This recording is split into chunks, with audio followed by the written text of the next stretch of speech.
अस्सलामुअलैकुम, मैं हूं समर अब्बास। गुज़िश्ता 2 रोज से मुल्क में जारी सनसनीखेज सियासी सूरत हाल का ड्रॉप सीन भी सनसनीखेज ही हुआ है, जब इस्लामाबाद के डी चौक पर एहतजाज की नीयत से आने वाले वज़ीर आला खैबर पख्तूनख्वा अली यमीन गंडापुर को हिरासत में लिए जाने की मुतज़ाद इत्तलात सामने आ रही हैं। हुकूमती ज़राए का दावा है कि अली यमीन गंडापुर पर सरकारी इमलाक को नुकसान पहुंचाने के इल्जामात भी हैं। इसके अलावा अली यमीन गंडापुर को सरकारी वसाइल इस्तेमाल करने के इल्जामात का भी सामना है। अहम बात यह है कि अली यमीन गंडापुर 2 रोज से इस्लामाबाद की जानिब गामजन थे और इस दौरान उनको रियासती रिट की शदीद मुज़ाहमत का भी सामना रहा, लेकिन जब वो इस्लामाबाद पहुंचे तो हैरानकुन तौर पर डी चौक जाने के बजाय केपी हाउस इस्लामाबाद चले गए और उनके वहां पहुंचते ही इस्लामाबाद की एक डिस्ट्रिक्ट अदालत ने गैर कानूनी असलहा और शराब बरामदगी के मुकदमे में उनकी नाकाबिल जमानत फौरन गिरफ्तारी जारी कर दी है। इस अदालती हुक्म और वज़ीर आला अली यमीन गंडापुर के केपी हाउस पहुंचने के फौरी बाद एक बार फिर रियासती मशीनरी हरकत में आई।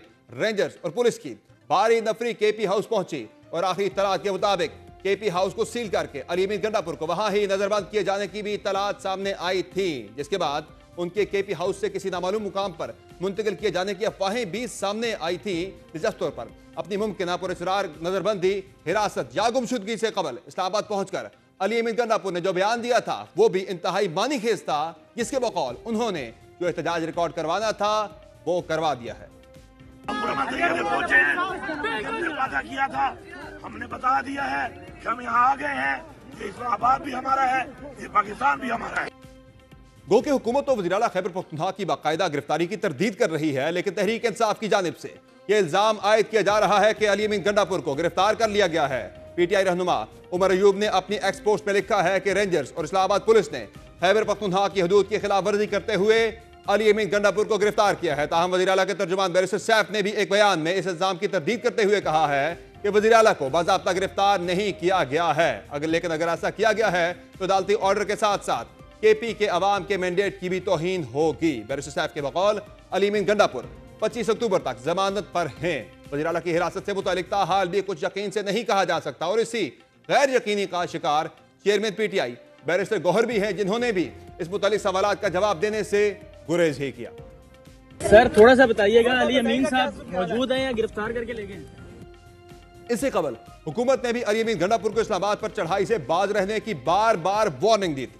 खैबर पख्तूनख्वा में इमरजेंसी लगाने के इम्कान को भी वज़ीर दाखिला ने यकसर मुस्तरद नहीं किया। सर वफाकी हुकूमत के पास इमरजेंसी लगाने का ऑप्शन है, क्या केपीके में इमरजेंसी लगाने की कोई तजवीज़ में ज़ेर गौर है? देखें, पॉलिटिकल लीडरशिप इस टाइम मुसलसल राब्ते में, प्रेसिडेंट प्राइम मिनिस्टर भी राब्ते में आपस में, और जो भी वो स्ट्रेटजी फाइनल करेंगे हम उसको इम्प्लीमेंट करेंगे। लेकिन डेफिनेटली इस टाइम पे वज़ीर आला बहुत बड़ी और काफ़ी ज़्यादा लाइंस क्रॉस कर रहे हैं। जहां इस्लामाबाद में तहरीक इंसाफ का एहतजाज एक बड़ा सियासी मार्का बना रहा, जिसमें आखिरी इत्तलात तक कई मुकामात पर पुलिस और पाकिस्तान तहरीक इंसाफ के कारकुनों में 2-2 लड़ाई होती रही और मुतअद्दिद कारकुनों को गिरफ्तार भी किया गया, जबकि वफाकी दारुल हुकूमत में मोबाइल फोन सर्विस बंद रहने के साथ साथ कारोबारी सरगर्मियां भी दूसरे रोज मुअत्तल रही। वहां लाहौर में भी आज एहतजाज की कॉल पर पाकिस्तान तहरीक इंसाफ के कारकुनों और पुलिस के दरमियान मुतअद्दिद मुकामात पर झड़पें होने की इत्तलात सामने आई है। गो कि पंजाब हुकूमत ने भी सूबे में अमन अमान की सूरत हाल को मद्देनजर रखते हुए फौज की मदद भी तलब कर ली थी। पंजाब हुकूमत की जानिब से जारी एक नोटिफिकेशन में कहा गया था कि आइन के आर्टिकल 245 के तहत फौज को सूबे में तलब किया गया है। दूसरी जानिब वज़ीर आला मरियम नवाज ने तो एक कदम आगे बढ़कर तहरीक इंसाफ को दहशतगर्द जमात ही करार दे दिया है। एक्सपोस्ट में मरियम नवाज का कहना था कि पाकिस्तान तहरीक इंसाफ दहशतगर्द जमात है जो बार बार अपने ही मुल्क पर हमला आवर होती है। मरियम नवाज की बकौल हमेशा से जो बात कहती रही हूं आज दुनिया के सामने आ गई है। पाकिस्तान तहरीक इंसाफ सियासी जमात है, ना थी और ना ही हो सकती है। वज़ीर आला पंजाब का कहना था कि रियासत को उनके साथ वही सलूक करना चाहिए जो दहशतगर्दों के साथ किया जाता है, वरना बहुत देर हो जाएगी। तहरीक इंसाफ के एहतजाज से मुतालिक आज एक और बड़ी पेशरफ्त उस वक्त हुई जब इस्लामाबाद हाई कोर्ट ने बड़ा फैसला सुनाते हुए वफाकी दारुल हुकूमत ने मुजाहिरों और एहतजाज पर पाबंदी लगा दी है। ताजरों की जानिब से इस्लामाबाद में लॉकडाउन और एहतजाज खत्म कराने से मुतालिक पटिशन पर chief justice Islamabad high court justice Aamir Farooq ने तहरीरी हुक्मनामा जारी करते हुए कहा है कि वफाकी दारुल हुकूमत में गैर कानूनी इज्तिमा की इजाजत नहीं दी जाएगी। फैसले में मजीद कहा गया है कि यह यकीनी बनाया जाए कि SCO समिट के दौरान इस्लामाबाद में एहतजाज और लॉकडाउन की सूरत हाल पैदा ना हो। चीफ जस्टिस आमिर फारूक ने यह हुक्म भी दिया है कि इस्लामाबाद इंतजामिया और हुकूमत एहतजाज के लिए मुनासिब जगह मुख्तस करे, जबकि मुजाहिरीन इंतजामिया की जानिब से मुख्तस करदा जगह पर जाकर अपना एहतजाज रिकॉर्ड करवाएं। हुक्मनामे के मुताबिक आइन के आर्टिकल 16 और 17 में अवाम को इज्तिमा और नक्ल हरकत के बुनियादी हुकूक फराहम करते हैं, ताहम ये बुनियादी हुकूक कानून के मुताबिक लगाई गई मुनासिब कदगन पर मुनहसर हैं। हुक्मनामे में कहा गया है कि हुक्म दिया जाता है कि इस्लामाबाद में अमन व अमान की सूरत हाल को बरकरार रखने के लिए मुनासिब इक़दाम किए जाएं। हुक्मनामे में मजीद कहा गया है कि अदालत को बताया गया है कि आर्टिकल 245 के तहत अमन व अमान की सूरत हाल को बरकरार रखने के लिए फौज को भी तैनात कर रखा है। शहर भर में दफा 144 भी नाफिज है, इसलिए इस सूरत हाल में इस्लामाबाद में किसी किस्म के भी एहतजाज की इजाजत नहीं दी जा सकती। गो के हुकूमत और रियासत ने अपने जोर से तहरीक इंसाफ के एहतजाज को मनतकी इंजाम तक तो नहीं पहुंचने दिया है, लेकिन सियासी मंजरनामे पर तहरीक इंसाफ की इस हिकमत अमली से मुतालिक कई सवालात भी खड़े हो रहे हैं। हुकूमत की जानिब से यह एतराज सामने आ रहा है कि तहरीक इंसाफ के एहतजाज का वक्त और मुकाम बहुत ही मानी खेज है, क्योंकि मुल्क में शंघाई ताउन तंजीम का अहम इजलास होने जा रहा है, जिसमें मुख्तलिफ ममालिक के अहम मंदूब शिरकत करेंगे और ऐसे में पुरतशद्दुद एहतजाज की कॉल देना मुल्क दुश्मनी नहीं तो और क्या है। दूसरा नुकता यह उठाया जा रहा है कि तहरीक इंसाफ के एहतजाज में अफगान शहरियों की शमूलियत और हथियारों की मौजूदगी उनके पुरअमन होने के दावों पर क्या सवालिया निशान नहीं उठता। एक और अहम सवाल यह खड़ा किया जा रहा है कि एहतजाज से मईशत और मामूलात जिंदगी पर मनफी असरात की फिक्र क्यों नहीं की जा रही। चौथा एतराज गुज़िश्ता रोज वज़ीर आला KP के तर्जुमान बैरिस्टर साहब के एक बयान के बाद सामने आया, जिसमें उन्होंने हैरानकुन तौर पर भारतीय वज़ीर ख़ारजा S जयशंकर की पाकिस्तान आमद को भी मुतनाज़े बनाते हुए उनको ही पाकिस्तान तहरीक इंसाफ के एहतजाज से खिताब की दावत दे डाली। गो के अब PTI चेयरमैन बैरिस्टर गौहर ने इस बयान को सियाक़ व सबाक़ से हटकर पेश किए जाने का बयान दे दिया है, लेकिन इस मामले में तहरीक इंसाफ के सियासी बयानिए और हिकमत अमली पर सवाल और एतराज बदस्तूर उठाए जा रहे हैं। इस वक्त इस्लामाबाद की सूरत हाल क्या है और हालात किस तरफ जा रहे हैं, इस तमाम सूरत हाल पर बात करेंगे। प्रोग्राम में हमें ज्वाइन किया इस वक्त हमारी नुमाइंदा हरीम जदून ने, जो कि डी चौक पर मौजूद है। वहाँ हालात क्या हैं? हरीम, बहुत शुक्रिया आपने ज्वाइन किया। ये बताएंगे इस वक्त इस्लामाबाद के हालात ओवरऑल क्या हैं और वज़ीर आला खैबर पख्तूनख्वा अली अमीन गंडापुर के हवाले से क्या इत्तलात हैं कि दोपहर में वो अचानक से गायब हुए और अब तक वो गायब ही है। देखिए समर, 2 दिन से जो PTI के एहतजाज का मामला चल रहा है, हम देख रहे हैं कि कल से रावलपिंडी और इस्लामाबाद जो है मुकम्मल तौर पर सील किया हुआ है और रावलपिंडी और इस्लामाबाद के तमाम जो दाखिली और खारजी रास्ते हैं उनको कंटेनर्स लगाकर अब बंद कर दिया और इसके अलावा मोबाइल सर्विस भी आज 2 दिन से मुकम्मल तौर पर बंद की गई है। इस्लामाबाद में डी चौक के मकाम पर इस वक्त मैं मौजूद हूँ। आज सुबह जब अली अमीन गंडापुर का काफिला बुरहान इंटरचेंज से जब रवाना हुआ तो रास्ते में पहुँचते हुए पुलिस और कारकुनान के दरमियान मुसलसल झड़पें जो है उनका सिलसिला जारी रहा। आंसू गैस की शेलिंग भी होती रही, कारकुनान की जानिब से पथराव जो है वो भी किया जाता रहा। इसके बाद दोपहर 3 बजे के करीब अली अमीन गंडापुर का काफिला जब पहुंचा, रास्ते में पहुंचा तो अली अमीन गंडापुर चाइना चौक पहुंचे। चाइना चौक पहुंचने के बाद बड़े पुरस्कार तौर पर अली अमीन गंडापुर KP हाउस रवाना हो गए। कुछ इत्तलात के मुताबिक। बहुत शुक्रिया हरीम हमें अपडेट करने के लिए।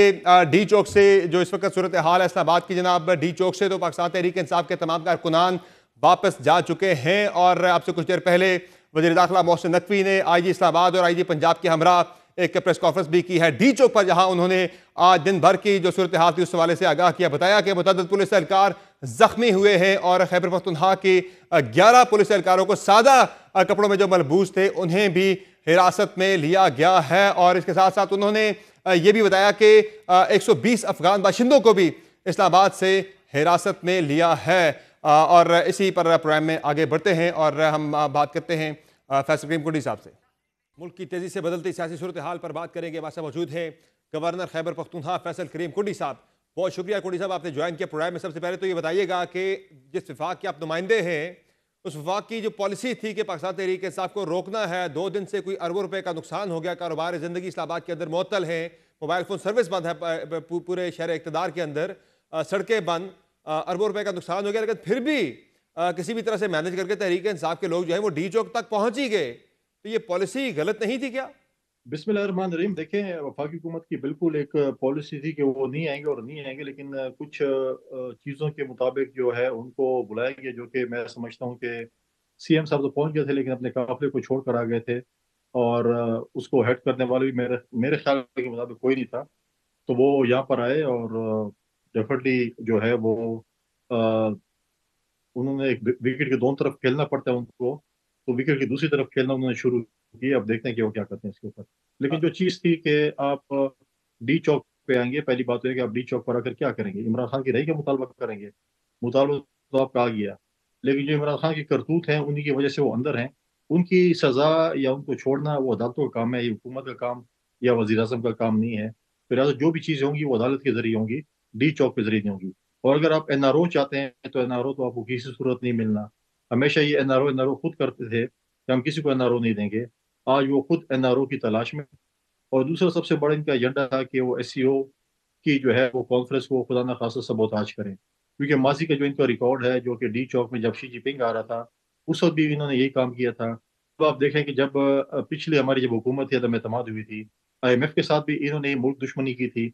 आज दोबारा जब मलेशियन प्राइम मिनिस्टर आए हैं और एससीओ की कॉन्फ्रेंस होने जा रही है, दोबारा उसको सबोताज करने के लिए खुदा न खास्ता वो एक काम कर रहे थे और साथ-साथ उन्होंने इंडियन फॉरेन मिनिस्टर को भी दावत दी कि आके जो है हम्म। वो हमारे इस जो है जुलूस है, जलसा है, धरना है, उससे खिताब करें। तो इससे इनकी मुल्क दुश्मनी साबित होती है कि कितना ये मुल्क के लिए मुहिब वतन है, कितने नहीं है। और साथ-साथ जो इज़राइली अखबारों में इनके हक में इनके चेयरमैन फॉर्मर चेयरमैन के हक में जो आर्टिकल्स आए हैं और फिर उनके ब्रदर-इन-लॉ ने जो ट्वीट किए इसराइल के हक में, सब आपके सामने सब जो ताने-बाने मिलते हैं वो तो सारे वो कोई मुल्क तहरीक दुश्मनों के इंसाफ साथ ने ही तो मिलते हैं। नहीं छपवाए वो आर्टिकल अपने हक में। मुझे ये बताएं कि आपने कहा गंडापुर साहब जो है वो विकेट के दोनों तरफ खेल रहे हैं, क्या मुराद इस बात से आपकी कि क्या कोई वो अंडरस्टैंडिंग के तहत आज वहां से निकले, केपी हाउस पहुंचे, वहां से फिर इतलात आई थी दोपहर में उन्हें हिरासत में ले लिया गया था, ये हुआ क्या था?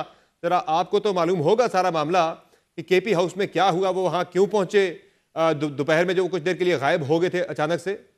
ये तो उनसे पूछे ना कि हमेशा हमारे जो है ना वज़ीर साहब गायब हो जाते हैं फिर आ जाते हैं। पिछली दफ़ा जो गायब हुए थे, तो उनका सॉफ्टवेयर अपडेट हुआ था और उसकी सॉफ्टवेयर अपडेट में जो चिप थी ना उसमें इस्लामाबाद नहीं था। वर्कर कह रहे थे कि आगे जाएँ, लीडर कह रहा था कि नहीं रिवर्स गियर मारें। तो खुद जब लीडर जो है वो पीछे की तरफ रिवर्स गियर मारता है और कहता है आगे जाएँ, तो आपको साफ पता चलता है कि वो किस तरीके से अगर वो आना चाहते थे, जलसा अगर ख़त्म भी हो चुका होता, आते बकौल इनके साथ बहुत हज़ारों की तादाद में लोग थे।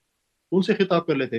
लिहाज़ा जो उनके चिप लगी हुई थी सॉफ्टवेयर में तो उसके मुताबिक उन्होंने काम करना था। लेकिन कुंडी साहब ये हुआ क्या अचानक से कि गंडापुर साहब गायब हुए? क्या उन्हें हिरासत में लिया गया था या नहीं लिया गया? मैं नहीं समझता उनको हिरासत में लिया गया था। अगर हिरासत में लिए गए हैं तो उनका ऑफ़िशियली डेफिनिटली कोई स्टेटमेंट हुकूमत की तरफ से आती है कि हमने उनको हिरासत में लिया है। बेसिकली वो बिल्कुल वांटेड तो हैं अदालत से जिसमें जो शराब की बोतलें और गैर कानूनी असला उनकी गाड़ी से बरामद हुआ था उस केस में तो बिल्कुल वो वो तो वांटेड हैं। शाहबाद लेकिन हाई अभी कोर्ट ने ऑफ़िशियली उन्हें 25 तक की फांसी जमानत दे रखी है ना उस मामले के अंदर। किसी भी केस में आप उन्हें गिरफ्तार नहीं कर सकते। देखिए जब गायब है तो उनसे पूछें पहले भी 7 घंटे गायब थे। और वो ऐसे गैप थे जो उनके अपने स्पेशल ब्रांच को भी नहीं पता था, पुलिस को भी नहीं पता था, उनके चीफ सिक्योरिटी ऑफिसर को भी नहीं पता था, उनके ड्राइवर को भी नहीं पता था। गाड़ी की चाबी चुरा कर खुद अकेले चले गए थे। ये एक आप मतलब है गवर्नर कि हैं, फिर आपको इसके भी ऊपर अपने एक वजीर फ़िल्म आला का नहीं पता कि वो कहाँ चले गए, गिरफ्तार हुए, नहीं हुए, क्या हुआ मामला? आप ही तो लाइल में जनाब।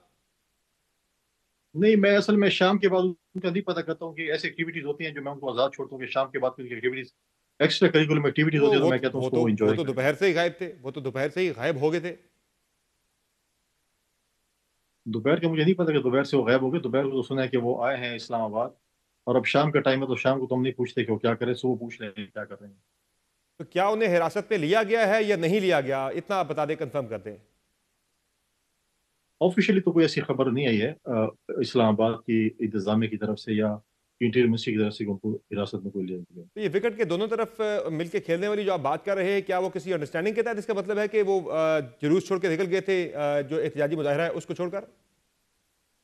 डेफिनेटली जो अपने वर्करों को छोड़ के वहां से भागे हैं और सीधा पहुंचे इस्लामाबाद और वो भी डी चौक के बजाय केपी हाउस पहुंचे हैं और उधर से फिर गायब हुए हैं। तो अंडरस्टैंडिंग होती है, ऐसे तो नहीं आ सकते कि आप आ गए हैं और आप जो है वो केपी हाउस पहुंच गए और उसके बाद जो है ना आप गायब हो गए। तो अंडरस्टैंडिंग होती है और जो जिस तरीके से वो चीफ मिनिस्टर बने हैं, जिस तरीके से वो इलेक्शन लड़े हैं, सब कुछ वो जो सारी एक कड़ी जो मिलती है वो तो जब तारीख लिखी जाएगी या जब चीज़ें निकलेंगी तो पता चलेगा कि वो जब इलेक्शन के दिनों में गायब थे तो किसके पास थे, चीफ मिनिस्टर कैसे बने, जो इनके रास्ते में हायल रुकावटें थी पीटीआई किसके पास थे? के अंदर उनको किसके पास थे? अगर आपको मालूम है तो आप बता दें। आज तो हम इस पे प्रोग्राम करें, किसी हिसाब से प्रोग्राम करें, फिर वो भी एक किस्तों में प्रोग्राम करेंगे और फिर जिस तरीके से उन्होंने अपने दोस्तों को, उनकी पार्टी के जो दोस्त थे जो उनके रास्ते में रुकावट थी उसको जिस तरीके से उन्होंने हटाया और अपने आप को चीफ मिनिस्टर बनाया, तो डेफिनेटली तो उनकी तो फिर पे बैक तो करना पड़ेगा ना। नौकरी करेंगे तो नौकरी में तो दखल नहीं चलता ना फिर। कोनी साहब ये बताएं कि आप चूंकि ज़ाहिर है विफाक के नुमाइंदे हैं, विफाक के पास ऑप्शंस क्या है सारी सूरत हाल के लिए? आए रोज़ ही आप ये देख रहे हैं, पहले तो होता था महीने में एक आध किसी प्रोटेस्ट की कॉल दे दी गई, अब पाकिस्तान तहरीक इंसाफ ने एहतजाजी मुजाहरों की फ्रिक्वेंसी बढ़ा दी है। पिंडी के अंदर हुआ, फिर इस्लामाबाद के अंदर हुआ, फिर लाहौर के अंदर भी ये एहतजाज आज हुआ है। और मेजॉरिटी में जो एहतजाजी मुजाहरे वहाँ अली मीन गंडापुर ही एक ट्रेंड है जो एक नज़र आ रहा है, एक तरीक़ाकार उसके तहत वो काफिला लेकर निकलते हैं और उस शहर में पहुंच जाते हैं। तो वफाक के पास ऑप्शंस क्या है? देखें, इस वक्त हमारा सूबा जो है वो आग में धकेला हुआ है। इस वक्त हमारी लॉ एंड सिचुएशन सबसे बहुत वर्स्ट सिचुएशन है। जनूबी अजला जो खैबर मुल्क के हैं, या आप स्वात की सिचुएशन देखें, मतलब है कि लोगों का जान माल का जो है वो तहफ़्फ़ुज़ नहीं है। आज भी आप देखें कि फौज के नौजवानों ने, फौज के जो है एक हमारे अफसर ने जो है वो जिस तरीके से शहादत हासिल की, और उसके बावजूद भी हमारी सूबाई हुकूमत टस से मस नहीं हो रही। वो कभी भी मिलिटेंट्स के खिलाफ बयान नहीं देते, उनको जो है हमेशा वो सपोर्ट करते हैं।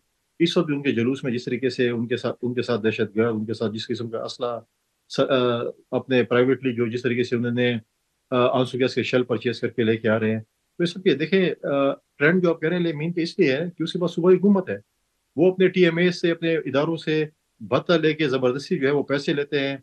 फिर अपनी इंतज़ामिया से कहते हैं कि आपने गाड़ियाँ करनी है, लोगों को खर्चा देना है, खाने पीने का देना है, सब कुछ करना है। जब और सरकारी वसाइल जो हमारे टैक्स पेयर के पैसे लगा रहे हैं, जिस दिन ये अपने पैसों पे जलसा करेंगे, फिर मैं इनसे पूछूंगा कि आप कितने जलसे करते हैं। तो तो आप इसलिए जब वो उन्हें सरकारी वसाइल तो उनके आप पास हैं, उन्हें तो इसलिए सब पंजाब और तो आप उन्हें इसी तरह जो है वो मौका देते रहेंगे कि वो सरकारी वसाइल पर ही जो है वो आते रहें, या उन्हें अब जल्द इससे महरूम करने वाले हैं? कल जो आपकी मुलाकात हुई थी वज़ीर आज़म के साथ, एक इंप्रेशन तो यही आया था कि उसमें फौरी तौर पर कोई गवर्नर राज से मुतल्लिक कोई ऑप्शन जो है वो डिस्कस किए जा रहे हैं। क्या डिस्कशन हुई आपकी? क्या गवर्नर राज से मुतल्लिक जो ऑप्शन है उससे एक्सरसाइज वफाकी हुकूमत करने जा रही है या करेगी? देखें, कल प्राइम मिनिस्टर जो मेरी मुलाकात हुई, हमने खैबर पख्तूनख्वा की सिचुएशन में उनको ब्रीफ किया। जो इस वक्त सिचुएशन है खैबर पख्तूनख्वा की, लॉ एंड ऑर्डर की, उसमें मैंने ब्रीफ किया। हमारे जो वहाँ पर वफाक के जो हमारे तरक्याती काम हैं, उनके ऊपर हमने डिस्कशन की। खैर, इस पे गवर्नर राज पे कोई डिस्कशन नहीं, और गवर्नर राज अगर मुल्क में लगता भी है तो प्रेसिडेंट और प्राइम मिनिस्टर की मशावरत से लगता है, वफाकी हुकूमत के उस पर लगता है। तो वो अगर डिस्कशन होगी तो प्रेसिडेंट और प्राइम मिनिस्टर के साहब के दरमियान ही होगी। लिहाजा वो उस पे कल की डिस्कशन में प्राइम मिनिस्टर के साथ जो है इस पे जो है वो बातचीत नहीं हुई। बाकी अमूर पे हमारी बातचीत हुई। कुछ इत्तलात ये भी है कि सदर आसिफ अली जरदारी साहब ने आपको इस्लामाबाद में ही फिलहाल रुकने का कहा है। क्या वो गवर्नर राज के सिलसिले में ही आपको रोका गया इस्लामाबाद के अंदर? गवर्नर के अलावा और भी चीज़ें हो सकती हैं, लेकिन ऐसा जैसे नहीं है। इस्लामाबाद आना जाना पेशावर से कोई इतना बड़ा वो नहीं है।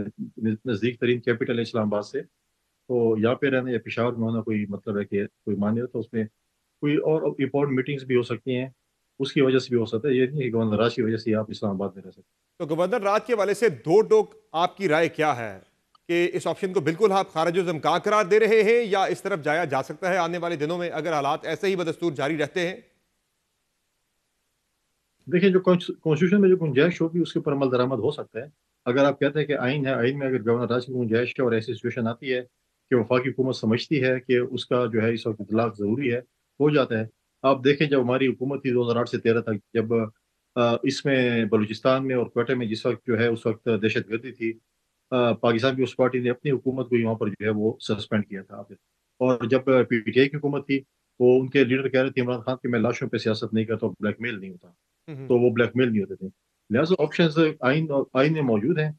जब वफाकी हुकूमत ये समझेगी कि उनकी ऑप्शन ये उन्होंने एक्सरसाइज करनी है, तो वो बेहतर समझते हैं कि जब वो इसको एक्सरसाइज कर सकेंगे। तो आपकी राय क्या है वफाकी हुकूमत को? जरा आपने भी मशवरा देना, आपने अपनी राय देनी है कि ज़रूरत इस चीज़ की है या तो नहीं मैं तो है? राय मीटिंग में मैं मैं राय तो टीवी प्रोग्राम में नहीं दूंगा, मैं तो मीटिंग में दूंगा ना, जब नहीं, वो मीटिंग होगी जिसपे डिस्कशन हो। जी जी, लेकिन आपकी वैसे राय है क्या सूबे के जब हालात के हवाले से? ऑप्शन इसका है कि इसका हल क्या है? देखिए, मेरी राय तो ये है कि इस वक्त सबसे इम्पोर्टेंट इस सूबे में जो 1 पॉइंट एजेंडा है वो है टेररिज्म, जिसका मुकाबला हमने करना है, जो कि सूबाई हुकूमत बिल्कुल इससे जो है अपने आप को जो है किनारा कश किए हुए है। वो बिल्कुल इस पे जो है, बल्कि मैं समझता हूँ कि वो टेररिस्ट के साथ मिले हुए हैं। इस वक्त जिस तरीके से हमारे जो इलाके हैं जिस टेररिज्म के लपेट में हैं, वो सूबाई हुकूमत इसके साथ मिली है, क्योंकि इस वक्त कोई भी एक्शन टेररिज्म के खिलाफ लोगों को तहफ़्फ़ुज़ देने में के लिए कुछ भी नहीं कर रहे। इधर वो कहते हैं कि ऑपरेशन भी ना हो और खुद भी एक्शन नहीं ले रहे, तो इसका क्या हाल है? क्या आप चाहते हैं कि आपका सूबा जो है वो टेररिस्ट के हाथ में चला जाए? माजी में भी आप यहाँ पे लेकिन दफातर लेकिन खोलना कोटी चाहते साहब, थे। जो दहशतगर्दी का माजी मामला लोग है वो तो सूबाई हुकूमत की कैपेसिटी से बड़ा मामला नहीं है। सूबाई हुकूमत तो रोजमर्रा के जो लाइन ऑर्डर के इश्यूज हैं उन्हें देख सकती है। ये तो जो है अफवाज पाकिस्तान जो है ऑपरेशन के मामला को लेकर आगे चलती है, या ऑपरेशन करना है नहीं करना, ये फैसले वहां होते हैं। मैं बिल्कुल आप सूबाई हुकूमत तो फैसले नहीं करती, सूबाई हुकूमत की तो इतनी कैपेसिटी नहीं है। देखें, जब सिंध में रेंजर्स बुलाई गई तो सूबाई हुकूमत ने रेंजर्स बुलाई थी ना, खुद तो नहीं आई थी। अगर सूबाई हुकूमत ये समझती है कि उसको कंट्रोल नहीं कर सकते हैं, फिर वो फौज की मदद तलब करें तो डेफिनेटली फौज आएगी। यहाँ तो ये कहते हैं कि आप ऑपरेशन भी ना करें, फौज भी नहीं, फौज हमारे सूबे से निकल जाए। अगर फौज हमारे सूबे से निकलेगी तो ये 2 दिन भी जो है अपने सूबे में अमन अमान कायम नहीं कर सकते हैं। हम्म। लिहाजा सूबाई हुकूमत ही फौज की मदद मांगेगी ना।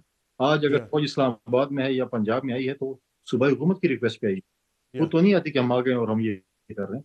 तो सूबाई हुकूमत जब ये देखेगी कि वो नाकाम हो चुके हैं या उनको मदद चाहिए फौज की, तो डेफिनेटली फौज आएगी। वो हमेशा अपने फराज सर अंजाम देती है। आप मांगे तो सही ना, आप कहते हैं कि नहीं सब कुछ ठीक है। इनको अगर एक चीज है तो अपनी अमन अमान नजर नहीं आ रहा। इनको सिर्फ ये नजर आ रहा है कि हमने करप्शन कहाँ पे करनी है, हमने जलसा कहाँ पे करना है, हमने धरना कहाँ पे देना है, हमने नाच गाना कहाँ पे करना है। इनके पास और तीसरा चौथा कोई एजेंडा ही नहीं है कि उन्होंने कुछ तो अपने गंडापुर सूबे के साहब जो है मुताबिक वो सोचना। मजीद कितने एहतजाजी मुजाहिरों में या कब तक के लिए जो है वो बतौर वज़ीर आला ही शिरकत करते रहेंगे? देखिए, मैं तो मेरे पास कोई ना तावीज़ है, ना मैं कोई ख्वाब देखता हूँ, ना मैं कोई पीर नहीं, शीर ख्वाब हूँ, देखना नहीं है। ना मेरे पास कोई ऐसे जाहिर है पीर। वो ऑप्शंस आपके पास बहुत सारे ऑप्शंस है, मैं इसलिए पूछ रहा हूँ आपसे। आपने कहा था ना तो कि जब वो वो प्राइवेटली आए तो देखेंगे, तो वो प्राइवेटली उन्हें मैं आप उस तरफ हालात को लेकर जाएंगे? देखें, मैं समझता हूँ कि हमारे टैक्स पेयर के पैसे हैं और ये टैक्स पेयर के पैसे किसी जो है वो ऐसे शख्स के लिए जो कि इस वक्त सजा भुगत रहा हो या मुजरिम हो, उसके आप खिलाफ आप इस्तेमाल कर रहे हैं। तो मैं समझता हूँ कि टैक्स पेयर के पैसे इसलिए नहीं होते कि आप किसी के लिए सियासत करें और किसी के लिए आप वो करें और जो एक बिल्कुल बेसूद जो है एक्सरसाइज आप करें। तो ये टैक्स पेयर के जो पैसे आप ज़ाय कर रहे हैं, जिस तरीके से आप सरकारी तो फिर मुलाजमीन को ला इस रहे हैं, जिस सारी तरह सूरत पुलिस को ला हाल के रहे हैं, अंदर कुंडी जिस साहब मैं तरह आपसे पुलिस। जानना यही चाह रहा हूं पूरे प्रोग्राम के अंदर कि फिर आपके पास हल क्या है, आपके पास सोल्यूशन क्या है कि वहां पे अदम एतमाद आप ला नहीं सकते इन हाउस चेंज, चूंकि आपके पास नंबर्स नहीं है, गवर्नर राज की तरफ ऑप्शन की तरफ आप जाना नहीं चाह रहे, तो फिर आपके पास ऑप्शन क्या है, हल क्या है सारी सूरत हाल से डील करने के लिए? मैं ये नहीं कह रहा हूँ कि हम गवर्नर राज की तरफ नहीं जा सकते, कॉन्स्टिट्यूशन में इसके ऑप्शन है। जब वफाकी हुकूमत ये समझेगी कि वो गवर्नर राज लगा सकते हैं और लगाना चाहते हैं तो डेफिनेटली वो लगाएंगे। मैं तो इसको इसमें कोई वो नहीं कहता। देखें, अगर कोई आपको बीमारी हो और आप किसी इलाज के लिए जाए किसी डॉक्टर के पास, और अगर आपको वो बोले कि आपकी जिंदगी और आपकी जान जो है वो आपकी सिर्फ एक उंगली कटने से जो है वो बच सकती है, तो आप न चाहते हुए अपनी एक उंगली कटवाएंगे और अपनी जान और अपने जिस्म को बचाएंगे। तो वैसे गवर्नर राज भी इसी किस्म की एक चीज होती है जिसको आपने अगर अपने सूबे में अमन कायम करना है, अपनी चीज़ों को ठीक करना है, अगर फेडरल गवर्नमेंट ये चीज़ समझे कि इसकी ज़रूरत है तो डेफिनेटली वो करेंगे। तो इस ऑप्शन के इस्तेमाल के लिए कितना टाइम मजीद इंतजार किया जा सकता है? इसका तो अब वफाकी हुकूमत आपको बता सकती है, क्योंकि वज़ीर आज़म और प्रेसिडेंट साहब ने इस पर मशवरा करना है, वफाकी हुकूमत ने करना है। तो बतौर वफाकी हुकूमत गवर्नर कोई जो आपके है जहन में भी कोई जो टाइमलाइन है? मेरे साथ इस पे मशवरा नहीं हो, जब मशवरा होगा तो डेफिनेटली आपके साथ शेयर करेंगे। अच्छा, ठीक हो गया। कुंडी साहब, मुझे इसके अलावा ये बताएं कि आगे आपके पास अब सूबे के अंदर जो आपने हालात की बात की, गंडापुर साहब जो है वो उनके बारे में कुछ इतलात ऐसे भी आ रही थी कि शायद उन्हें वापस पेशावर जो है वो रवाना कर दिया जाए या उनकी मुलाकात करवा दी जाए बानी पीटीआई के साथ। ऐसी कोई आपके नॉलेज में है चीज़ कोई? आखिरी जो उनका स्टॉप है वो पेशावर ही होगा, वापस ही जाएंगे, कुछ नहीं होगा यहाँ। बहुत शुक्रिया फैसल करीम कुंडी साहब, आपने ज्वाइन किया प्रोग्राम में। नाज़रीन, आप गुफ्तगू सुन रहे थे गवर्नर खैबर पख्तूनख्वा फैसल करीम कुंडी की, जिनका कहना है कि फिलहाल तो गवर्नर राज का ऑप्शन जो है वो सूबे में एक्सरसाइज करने का प्लान फौरी तौर पर नहीं है, लेकिन हालात अगर इस जानिब गए तो इस ऑप्शन को भी एक्सरसाइज किया जा सकता है। प्रोग्राम में मुख्तसर ब्रेक लेंगे, ब्रेक से वापस आएंगे, बात करेंगे एक और अहम मामले के हवाले से। हमारे साथ रहिए।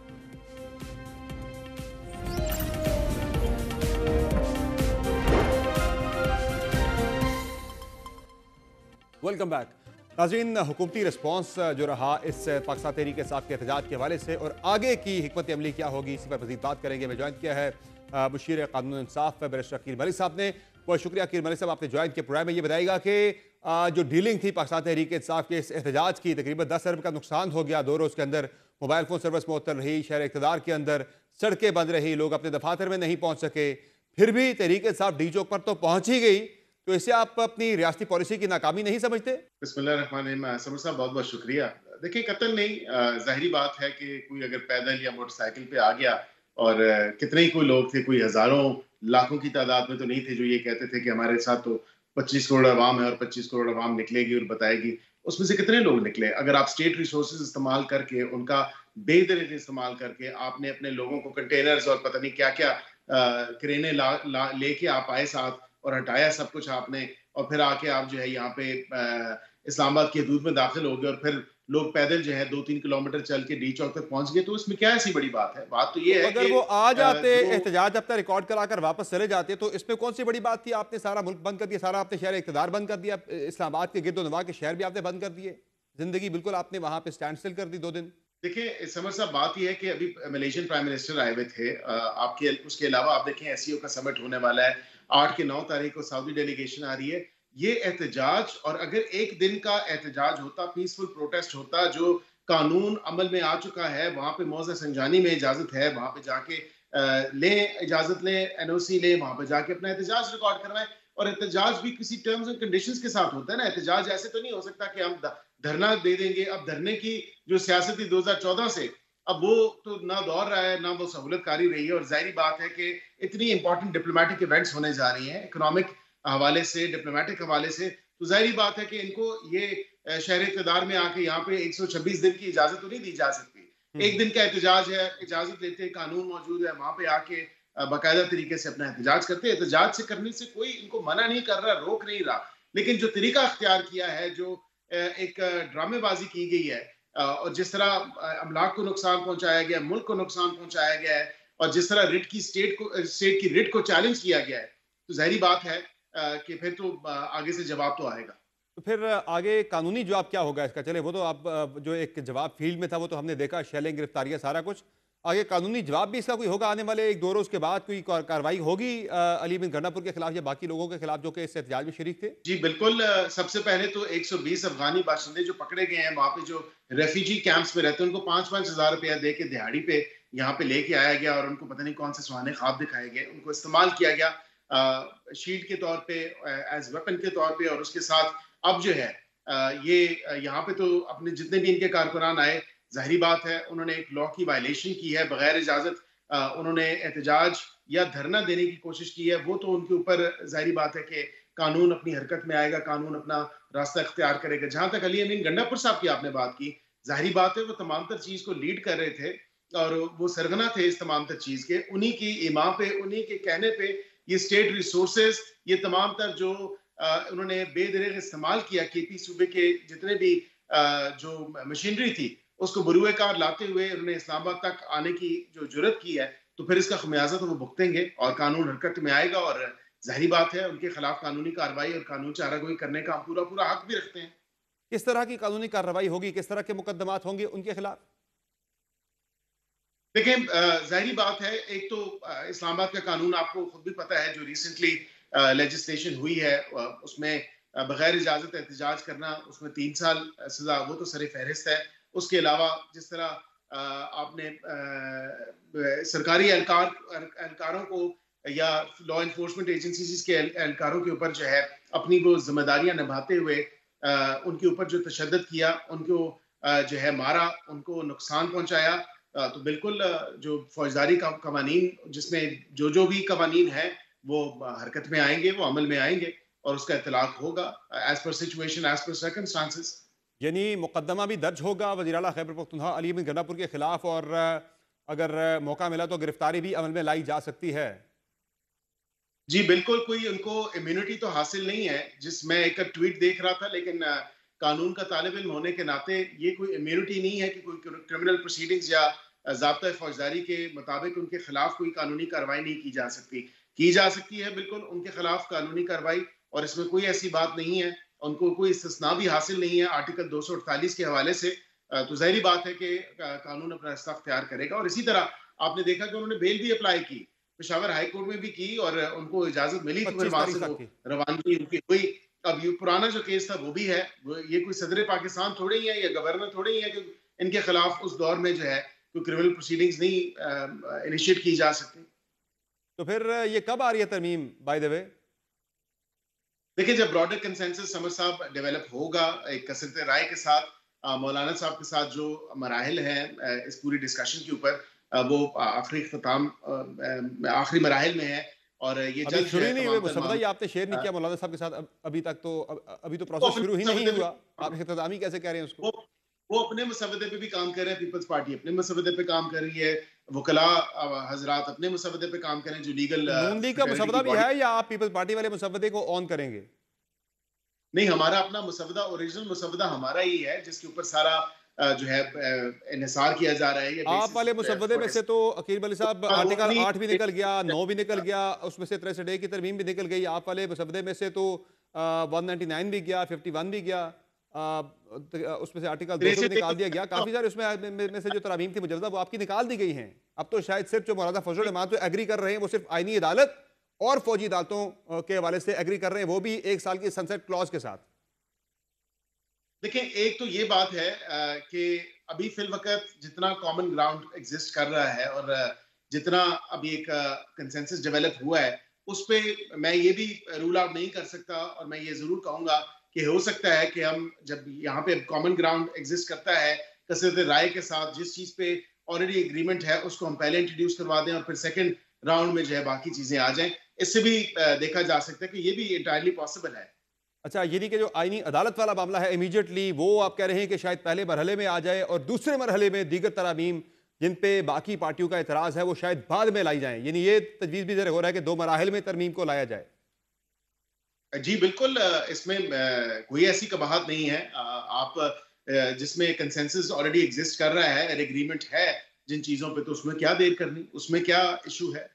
यानी ये बड़ी अहम बात है जो कि आपने बताई है, ये बड़ी अहम खबर भी है कि हुकूमत का जो प्लान है कि शायद वो 2 मराहिल में ये तरामीम लेकर आए। पहले मरहले में आईनी अदालत वाला जो कि इमीडिएटली जो शायद 25 से पहले आ जाए, बाकी मामला 25 के बाद देखा जा सकता है।